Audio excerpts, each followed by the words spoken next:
Praise the lord. ప్రభు అయిన యేసుక్రీస్తు నామంన మీ అందరికీ శుభములు తెలియపరుస్తా ఉన్నాను.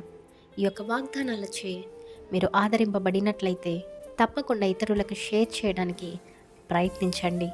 కొంతమంది అంటూ ఉంటారు, ఈ యొక్క పాపము నుండి నేను బయటికి రాలేకపోతా ఉన్నానండి, వ్యసనాలలో కోరుకుపోయి ఉన్నానండి, శరీర బలహీనతలు నా జీవితంలో ఏలుబడి చేస్తూ ఉన్నాయండి, ఆధ్యాత్మిక జీవితంలోనూ నేను ఎదగలేకపోతా ఉన్నానండి అని రకరకాలుగా మనుష్యులు అంటూ ఉంటారు, ఆలోచిస్తూ ఉంటారు, బాధపడుతూ ఉంటారు.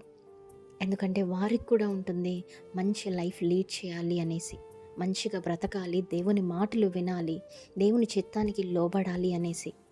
అయితే ఒక్కటి గుర్తుపెట్టుకోండి, అటువంటి స్థితిలో ఈ వీడియో చూస్తున్న వాళ్ళు ఎవరైనా ఉంటే, మీరు దేవుని సన్నిధికి దూరంగా ఉన్నంత వరకు కూడా పాపము ప్రతి బలహీనత మీ మీద ఏలుబడి చేస్తూనే ఉంటుంది.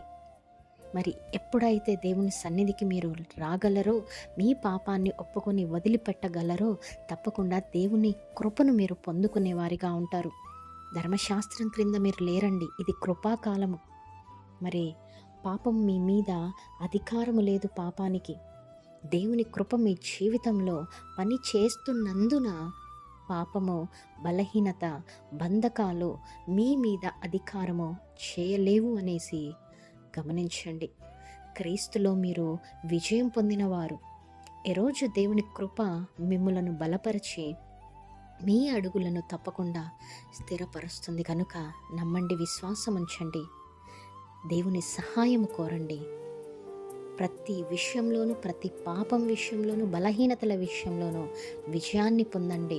దేవుని చిత్తానుసారమైన జీవితం జీవించి ఉన్నతమైన స్థానంలో ఉండటానికి ప్రయత్నించండి. దేవుడు మీ అందరి జీవితంలో ఈ వాగ్దానమును నెరవేర్చునుగాక. ఆమేన్. Praise the lord.